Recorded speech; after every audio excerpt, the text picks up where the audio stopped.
di dalam dunia internasional itu aturan-aturan dibuat seolah-olah itu semua berdiri sama tinggi. Ya. Tapi faktanya bahwa sama tinggi itu tidak berarti sama kuat. Ya. Karena pada akhirnya siapa yang bisa mendapatkan suara lebih banyak itu akan lebih diikuti keinginannya. Dan suara lebih banyak itu ternyata bisa dibeli dengan apa? Dengan tekanan, dengan bujukan, rayuan, sogokan, atau iming-iming, sehingga negara-negara banyak yang kecil atau negara yang tidak ini bisa memberi dukungan pada kita meskipun sebetulnya ada proposalan yang lebih baik. Tapi karena kita lebih punya power, lebih punya uang, lebih punya ekonomi yang kuat, bisa memberikan janji lebih banyak, akhirnya kita lebih menang. Padahal ini siapa yang punya kemampuan ekonomi lebih banyak atau kemampuan daya tekan lebih banyak akan selalu menang.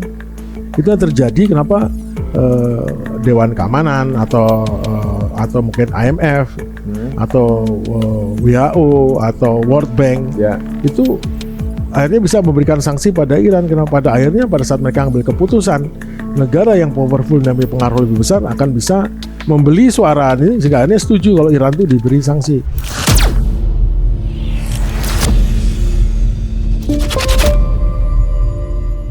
Kalau sekarang berarti memang pola-pola yang selama ini berapa puluh tahun nih kita rasakan ini lagi berubah.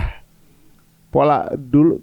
Jadi pokoknya sejak kejadian Palestina ini pola Barat ini sepertinya lagi re-switching, restore ulang kayaknya semua pemain nih. Iya, karena apa?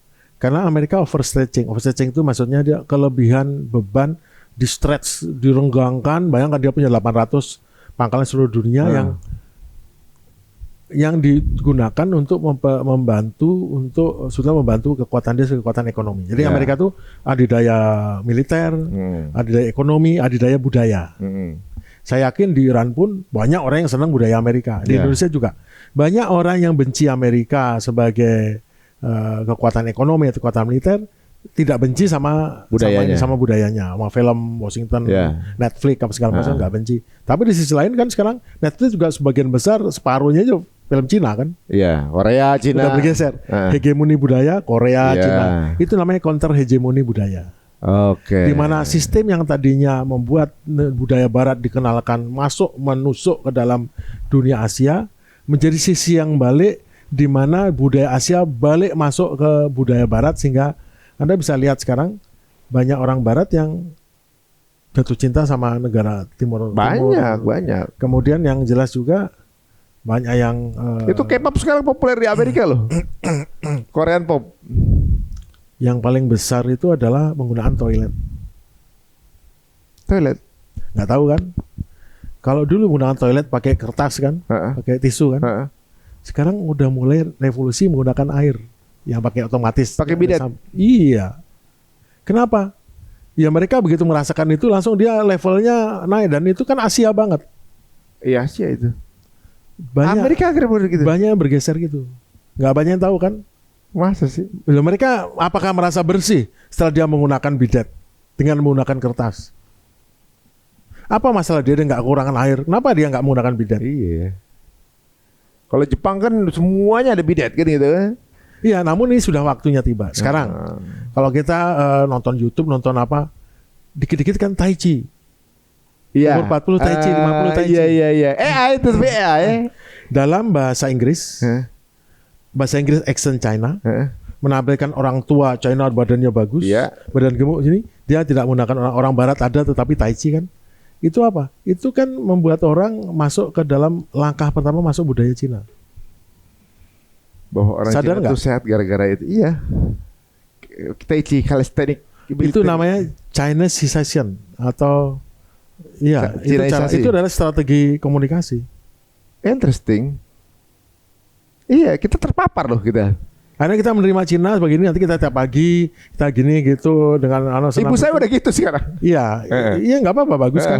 Tapi kan kita memasukkan ke suatu budaya baru yang kita nggak pernah kenal dulu ada. Kita kemasukan, iya menarik sih, interesting. TikTok. Orang Amerika pun nggak bisa hidup tanpa TikTok. Akhirnya terpaksa TikTok dibeli, dijual di Amerika, separuh sahamnya diambil gini. Tapi TikTok Amerika tok. Tapi pada akhirnya TikTok selama dia tidak menyiarkan menyiarkan hal-hal yang merugikan Amerika, masuk tuh budaya Cina di situ semua kan, nawarin barang Cina, barang ini tetap sebagai yang dagang yang dianggap aman itu kan aman secara mungkin tidak ada data rahasia, tapi tidak aman secara pengantaran budaya. Orang Cina sekarang pakai sumpit biasa. Iya, soalnya yang apa namanya komisarisnya apa CEO-nya TikTok ya diwawancara di Amerika tuh, ya. Padahal dia orang Singapura kan, yang dibilang apa ini alat intelijen dari Cina gitu kan? Enggak, ini TikTok gitu kan? Apakah macam pertanyaan yang unik-unik gitu? Nonton nggak? Namun pada akhirnya itu alat intelijen karena dia mengumpulkan data, dia mengumpulkan informasi. Dari sisi data jadi intelijen. Dan itu bisa menjadi informasi. Iya. Collecting data sih. Iklan Tai Chi di internet. Dia kalau kita nonton YouTube itu nongol. Kita nonton apapun nongol. Itu adalah iklan yang memang menyasar orang dengan umur tertentu. Dengan menawarkan, bayangkan dalam kamu hanya waktu 28 hari, kamu langsung dari gemuk jadi bagus jadi ini, dan tidak perlu lari, tidak perlu ini, cukup duduk. Saya berdiri, dia ini duduk ditawarin. Begitu saya berdiri nggak tertarik, langsung nawarin duduk, Tai Chi duduk. Saya mesti cek nih di YouTube anak saya nggak terpapar nggak? Kalau nggak terpapar berarti benar itu. Berarti umuran saya ini yang lagi di apa namanya di share sama dia gitu. On point berarti dia. Punya kemudian AI, tawaran AI macam-macam. AI itu jadi. Nah sekarang coba kita masuk ke nonton ke YouTube, isinya drama Cina yang gratis. Nah, Dracin. Tahu nggak? Semua drama Cina yang gratis. Sudah tidak ada drama yang orangnya kelihatan kusut, kelihatan apa. Semua orang itu dirubah jadi AI. Iya, benar. Tidak ada yang wajahnya jelek, tidak ada ini. Ya kalaupun wajahnya tua yang cakep, yang ganteng ini. Jadi semuanya mungkin dibuat filmnya sama, masih menggunakan orang. Tapi semua dirubah menjadi bentuk-bentuk tampilan AI semua, jadi dipercantik, diperbaru, dipermudah, ini. Tidak ada film konyol yang ada kesalahan yang kita nggak ada. Tidak ada kesalahan dalam pengambilan gambar, penulisan kata, itu semua menggunakan AI. Jadi cost produksi jauh lebih murah deh pasti itu, jauh lebih murah, dapat pemain-pemain yang cakep-cakep. Kalau ya itu kan baru booming sekitar setahun ini, tahun lalu kan. Oh tapi Cina sekarang semua film Cina sudah begitu. Film Barat. Ya kalau kita punya pilihan, kita belajar di Cina atau belajar di Barat. Pada akhirnya Barat itu kan ternyata ngambil dari sini. Sekarang animasi udah pakai AI. Jadi mungkin dan bukan animasi, itu tampilannya bukan animasi, ya, tapi tampilannya sudah realistik. Balik lagi ke mana? Balik lagi ke perang Iran. Perang Iran ini adalah perang yang AI. AI untuk penentuan sasaran. AI untuk penentuan bagaimana menjawab. AI untuk penentuan bagaimana ini. Yang menjadi rusak bagi Amerika adalah yang jawab bukan AI, yang jawab adalah Trump. Itu yang jadi justru itu ini obstacles. Yang saya curigai, maka statement daripada Abbas Araghchi sama jubirnya RGC itu sangat tepat, sangat ini, itu yakin dibuat sama AI atau minimal dibantu AI untuk mendesain omongannya sehingga tidak ada omongannya yang blunder. Sama sekali nggak ada blunder. Jangan-jangan analisa juga pakai AI lagi? Iya, mereka nggak blunder sama sekali. Amerika pakai Trump. Nah, mereka Trump itu blunder besar itu. Itu dia sama sekali. Pertama, dia nggak menggunakan AI. Yang kedua, dia mungkin nggak percaya sama AI. Yang ketiga, dia di briefing sama anak buahnya dengan hanya mendapatkan mungkin 5 menit, 10 menit video mengenai apa kejadian kemarin. Kemudian dia tidak tahu bagaimana. Dia hanya tahu bagaimana berjualan, bernegosiasi untuk real estate ataupun judi ataupun apa itu. Dan itu kan tidak applicable untuk negosiasi hubungan internasional, diplomasi kan. Dan dia juga hidup di suatu masa di mana itu sudah tidak gen milenial jajak kita loh. Itu gen yang nggak tahu baby boomer kali itu. Lebih dong. Yang gen lama sekali kan. Dia hidup di zaman itu yang sekarang mungkin nggak kompatibel. Jangan-jangan dia nggak turun ke lapangan atau juga mungkin data lapangan aslinya mungkin dia nggak dipapar kali ya. Dia dapat laporan setiap pagi dia buka TV. Bangun tidur dia ngeliat TV, yang dilihat adalah Fox News. Itu kan berita tacap semua udah. Ya, dan itu dia mikir, dia dapat informasi dari headset dan lain-lain yang orang-orangnya ideologis maksudnya orang-orang yang dalam dipercaya orang dia menggunakan tafsir-tafsir keagamaan atau tafsir-tafsir idealis yang nggak realistis, Heeh. sehingga menghasilkan hal-hal yang nggak akan tercapai karena namanya nggak realistis. Heeh. Mereka realistis saja tidak realistis, itu yang menjadi masalah bagi Amerika dalam kemarin pengambilan keputusan. Akibatnya apa? MOU ini kembali itu justru memberikan Iran kelonggaran. Iran punya pegangan di Hormuz. Heeh. Iran mendapatkan duit yang disanksi selama ini. Ya. Iran berhasil meminta Amerika untuk merundingkan Lebanon Selatan pergi. Tidak ada bicara soal proksi, tidak ada bicara soal rudal balistik. Ya. Soal nuklir nanti dibahas 60 hari. Tapi yang jelas nuklir tidak ada zero enrichment, pengayaan nol. Terus yang dibilang Iran nggak dapat apa-apa siapa? Oh enggak, bagi pendukung Iran kan mati banyak. Ya kalau emang orang nggak mau ngalah ya udahlah, mati banyak itu kekalahan. Tapi yang jelas pada saat MOU sekarang sama sekali Iran tidak menyerah. Itu dia semua MOU itu berdasarkan dari agreement yang 10 diminta Iran kemarin. Ditambah pintu hubungan dengan negara Timur Tengah terbuka jadi sekarang kan?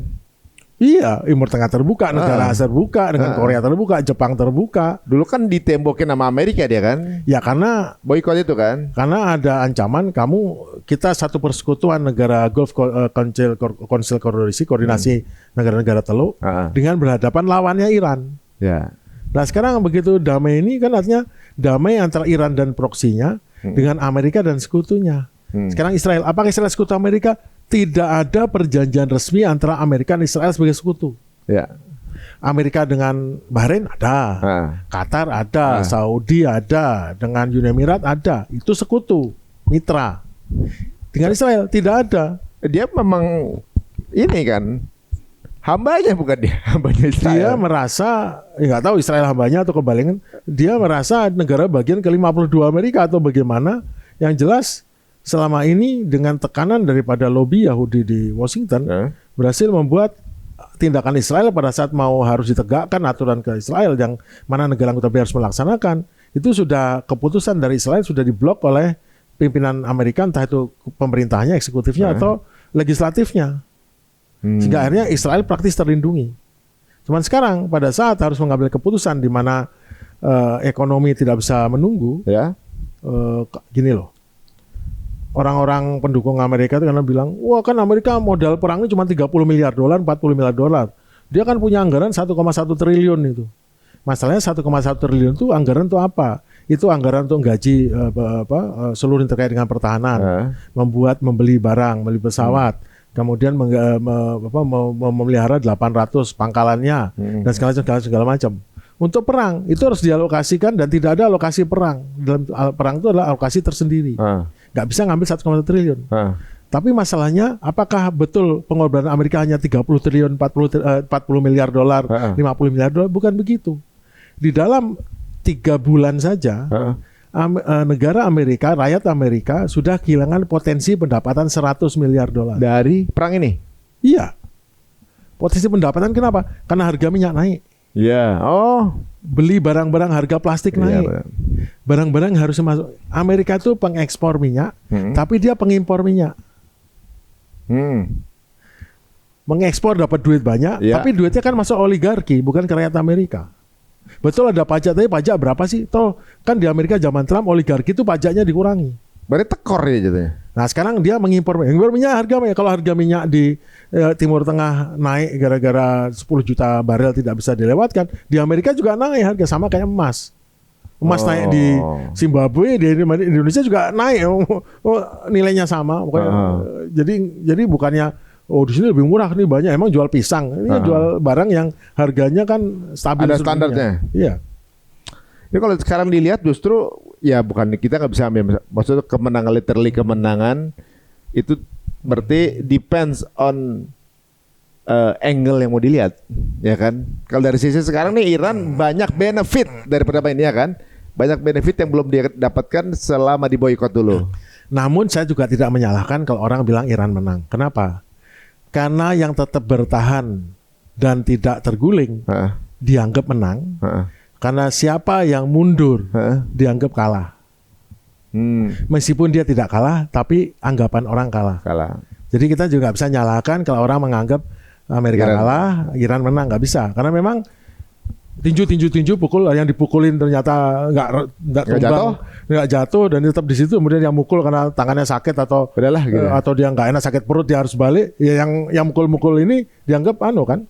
Apalagi kadang-kadang bisa balas, kadang-kadang si yang dipukul ini ngelempar batu ke rumahnya sana. Rumahnya pecah kacanya. Wah, kalau saya nyerang terus kaca saya dilempar pecah. Artinya kan, tapi tidak benar bahwa Amerika dianggap kalah, saya setuju. Namun kalau ada anggapan orang Amerika kalah karena dia harus mundur dan harus memberikan konsesi, yang nggak bisa disalahkan. Belum pula ada anggapan Iran menang. Tapi kalau anggapan Iran kalah, ya nggak begitu. Karena pada prakteknya perjanjian MOU ini adalah perjanjian yang sebab bisa disodorkan Iran. Iran kan sudah kalah soal uranium. Loh, dari dulu juga Iran udah uranium sudah ngalah, sudah nggak mau bikin bom nuklir, sudah mau pengayaan cuma 3,76. Kalau itu kembali ke situ kan nggak bisa dibilang kalah. Wong dari dulu JCPOA juga bunyinya begitu. Kalau Iran kalah, nggak mungkin dia punya bargaining power. Intinya begitu kan ya. Nah, di bargaining powernya sekarang kan kuat banget nih. Tapi kalau ada orang beranggapan, ya Iran kalah kan mati pemimpinnya mati ini. Ya sudahlah, ya nggak apa-apa. Saya juga nggak apa-apa dah. Kalau bilang kalah nggak apa-apa, udah gitu aja. Biar puas, karena ada orang yang nggak puas kalau dibilang tetap kalah. Yaudah nggak apa-apa kalau itu standarmu kalah. Tetapi ya juga harus fair juga bahwa ternyata Iran tuh masih mandiri sebagai negara, dia tidak dijajah negara lain, dia sekarang bisa bebas untuk lepas sanksi, itu juga harus diakui. Iya, makanya ya oke lah, dia kalah karena mati banyak, hancur banyak. Tapi juga harus diakui, ya kalahnya tidak membuat dia menyerah dan dia masih bisa jalan seperti biasa. Rejimnya tidak tumbang gitu. Jadi sebaiknya gitu aja, karena kalau orang sudah punya pendapat kadang-kadang susah dirubah karena ya namanya sudah senang ke satu pihak, yang kadang-kadang berat melihat satu pihak ini gitu. Ya. Tapi saya setuju bahwa Amerika itu tidak kalah, tapi dia mundur karena kalau dia maju terus, dia akan mengalami kerugian yang tidak sebanding kalau dia dengan terus melakukan ini. Itu intinya aja. Tergantung dari mana angle kita memandang sih begitu. Jadi kalau misalnya perang ini target utamanya, KPI utamanya adalah untuk mengambil Iran jadi punya Amerika dan mengambil asetnya. Begitu awalnya. Tapi ternyata target itu nggak dapat. Ya kan?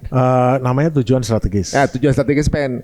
Tapi nggak didapat. Dan Amerika kembali, Iran masih ada. Bagaimana dinilai masing-masing pendapatnya gitu. Tujuan strategisnya adalah regime change, ganti rejim. Kedua adalah nuklirnya bisa diberhentikan atau diambil ya. Tiga adalah IGRC bubar, besar. Kemudian pemerintahan yang konfirmatif dengan Amerika maunya kan gitu. Ya seperti itulah. Tapi nyatanya rejimnya nggak change. Tapi kan alasan dia sekarang Trump bilang, ya tapi kan ganti pemimpin ya. Ya udahlah kalau itu dianggap rejim change ya nggak apa-apa, rejim change sudah nggak apa-apa. Terus yang kedua, tapi kan rejimnya nggak berubah, masih orang yang sama, masih sistem sama, nggak diganti orang lain dari partai lain kan nggak. Ya nggak fair juga, itu rejimnya nggak change itu ya. Berarti yang support Donald Trump ini sama ya gayanya kayak Donald Trump. Enggak, sekarang masalahnya kan pendukung Donald Trump itu kan banyak orang-orang sederhana yang lihat dari permukaan aja. Ya, yang dia tidak terlalu pendidikan tinggi sampai tamatan high school dan mereka orang-orang petani yang kita paham juga bahwa bagi mereka bahwa make America great again termasuk ini, dan dengan segala macam framing itu ya dia beranggapan bahwa ini ya mungkin masuk akal, kita hargailah memang negara ini. Cuman ya memang salah besar kemarin nyerang Iran itu karena nasihat daripada militer Amerika dan intelijen Amerika, jangan serang. Karena dulu saya kan sekolah di Amerika waktu saya zaman mayor tahun 2004-2005, itu kami udah simulasi mengenai di Iran itu, dan kita ambil kesimpulan bahwa kami semua termasuk anak siswa Amerika bahwa Iran itu bisa dikalahkan dalam banyak yang dihancurkan segala macam, dia nggak akan bisa balas kan. Tetapi di sisi lain untuk menundukkan dia kita harus troop on the boot, kita harus ada orang di bawah, dan itu tidak bisa, pasti sudah tahu karena bentang alamnya nggak tahu kita mau ngapain. Sulit lah. Waktu saat itu kita belum tahu Iran punya segala macam, tapi untuk masuk Iran sampai unjuk ke Teheran itu akan kesulitan dan ongkosnya mahal dan nggak masuk di hitungan lah. Itu udah tahu. Dan pada saat tahun 2016 saya sekolah lagi di sana namanya Air Force College. Itu sama juga kita buat itu, ya akhirnya sama kesimpulannya bahwa kita nggak mungkin menundukkan Iran karena untuk membuat Iran itu tanduk itu harus ada orang di bawah yang menguasai dia dan membuat itu berubah. Nah itu nggak bisa juga, ya akhirnya ya Ya kesimpulannya begitu. Dan itu yang nasihat kemarin diberikan Donald Trump. Donald Trump nggak peduli, bukan nggak peduli. Dia dengarkan, maka dia batalkan serangan bulan Januari, tapi pada bulan Februari kembali si Bibi Netanyahu tuh ngajak-ngajak, ayo kita serang lagi, udah pasti mati deh ini segala macam. Nah dia tergoda lagi. Ya. Mungkin bayangannya akan semudah Venezuela gitu. Apalagi Iran kan gayanya kepemimpinannya imam. Nggak begitu, karena sebetulnya praktis pemimpinnya imam si Ayatollah Ali Khamenei itu lebih banyak ngurusin mengenai kalau ada hal-hal yang besar. Urusan sehari-hari, urusan pemerintahan, ekonomi segala macam itu diurusin sama presiden Pereskian. Jadi sifatnya Pak Ali Khamenei itu lebih bersifat kalau ada urusan dengan keamanan nasional, hal-hal yang strategis yang ini. Tapi begitu soal di bawah itu diurusin sama IRGC, Garda Revolusi. Nah, dia hanya menjadi garis besar haluan negara gitu loh. Dia nggak jadi pemimpin sehari-hari. Dia simbol saja. Dia bukan designated leaders. Dan dia merangkap sebagai kayak paus tuh apa namanya, pemimpin agama. Iya, imam ya benar. Imam di Republik Iran. Supreme leader gitu ya. Supreme leader yang banyak sebetulnya petualannya melekait sama agama dan bagaimana hidup dengan baik dan benar. Bukan urusan perang dengan siapa, itu nggak terlalu gitulah dia. Ya dia akan mengizinkan perang atau apa, tetapi prinsipnya itu. Nah itu yang kadang-kadang disimbolkan secara salah. Dan umurnya sudah 80 tahun, ngapain bunuh orang umur 80 tahun? Dan justru dia malah beliau yang mengeluarkan fatwa bahwa haram menggunakan senjata nuklir kan. Iya, malah dibunuh. Malah dibunuh, gimana sih kan malah. Karena sesungguhnya memang ya itu yang karena Israel juga tahu dan dia nggak mau sembunyi di bawah bunker kan terbunuhnya tuh di rumah. Kantornya. Ya, di kantor biasa. Kantor biasa di rumah dan tidak sembunyi dia. Iya, open banget gitu maksudnya yang semudah itu. Dan dunia melihat ya bagaimana Trump itu membunuh pemimpin negara lain gitu. Ini kan kriminal internasional sebenarnya, tapi ya inilah yang terjadi di dunia sekarang. Nah itulah makanya unipolarisme ataupun sebagai polisi dunia tunggal itu tidak digemari lagi tidak dukung lagi oleh banyak pihak, khususnya Global South, khususnya oleh China, Rusia, BRICS, termasuk Indonesia. Kenapa? Karena menghasilkan beberapa pihak bisa bertindak semena-mena tanpa hukuman, tanpa sanksi. Maka kan power itu tend to corrupt ya. Power yang besar cenderung untuk korup ya. Korup itu bukan korup tapi korup kekuasaan, sehingga dia menyalahgunakan ataupun membela orang-orang yang berkepentingan dengan dia. Banyak orang di kaum liberal internasional itu beranggapan bahwa dunia ini akan jalan kalau semua saling bisa bergabung dalam organisasi internasional, saling menghargai, patuh ini. Namun ternyata banyak hal tidak bisa diselesaikan secara aturan ini, sehingga pada saat itu tentunya akan ada sanksi jalan. Tapi ada sanksi nggak mempan juga. Nah pada saat itu baru keluar taringnya, baru ketahuan bahwa negara yang mempromosikan dunia yang liberal dan dianggap bebas menentukan dari sini ternyata tidak bebas. Dia bebas kalau dia berada di bawah dominasi, di bawah hegemoni, di bawah pengaruh dari negara tertentu, negara penguasanya. Tapi kalau dia nggak mau di bawah pengaruh itu, kalau dia nggak mau tunduk dan tidak mau kalah, ya mari saya serbu kamu militer. Ternyata bahwa di balik taring keperdamaian liberal ini terdapat tidak perdamaian juga, karena padanya menggunakan senjata untuk memaksakan itu. Damai di bawah damai versi damai selama ikuti nunduk. Aturan. Ya karena gini, karena di dalam dunia internasional itu aturan-aturan dibuat seolah-olah itu semua berdiri sama tinggi. Tapi faktanya bahwa sama tinggi itu tidak berarti sama kuat. Karena pada akhirnya siapa yang bisa mendapatkan suara lebih banyak itu akan lebih diikuti keinginannya. Dan suara lebih banyak itu ternyata bisa dibeli dengan apa? Dengan tekanan, dengan bujukan, rayuan, sogokan, atau iming-iming, sehingga negara-negara banyak yang kecil atau negara yang tidak ini bisa memberi dukungan pada kita, meskipun sebetulnya ada proposalan yang lebih baik. Tapi karena kita lebih punya power, lebih punya uang, lebih punya ekonomi yang kuat, bisa memberikan janji lebih banyak, akhirnya kita lebih menang. Pada akhirnya siapa yang punya kemampuan ekonomi lebih banyak atau kemampuan daya tekan lebih banyak akan selalu menang. Itu yang terjadi kenapa Dewan Keamanan atau mungkin IMF atau WHO atau World Bank itu akhirnya bisa memberikan sanksi pada Iran karena pada akhirnya pada saat mereka ambil keputusan negara yang powerful dan memiliki pengaruh lebih besar akan bisa membeli suara ini sehingga akhirnya setuju kalau Iran itu diberi sanksi sehingga negara-negara yang nggak ikut aturan internasional ataupun dibuat tidak bisa ikut aturan aja negara yang pariah, negara yang akan menjadi tersingkirkan, negara yang tidak bisa normal hidupnya. Mereka punya alasan untuk itu. Dan hanya pulih kalau dia mengikuti aturan-aturan sepakati bersama. Padahal sepakati bersama ini bukan sekedar untuk kepentingan bersama, namun juga kepentingan lain. Contohnya, ada orang-orang yang bilang, itu Iran tuh bodoh sekali, kenapa nggak mau seperti Qatar, Uni Emirat, Oman. Kan mereka bisa makmur itu kalau bisa. Ini kan di negara penghasil minyak juga. Terus pertanyaannya adalah, itu ucapan orang paham nggak bahwa di dunia itu ada kedaulatan, orang bebas menentukan jalannya sendiri, dan negara-negara itu berarti kan dia menggadaikan sebagian kedaulatannya dengan apa? Menempatkan ada pasukannya negara lain di situ. Dia mungkin dia sudah tidak berdaulat secara ekonomi, dia diharuskan ini, dia harus di-pack begitu keluar, dia harus gini. Artinya apa? Itu ada sistem dunia yang tidak adil yang membuat mereka kalau mereka berani keluar dari itu mereka akan di-ban, akan diberi sanksi.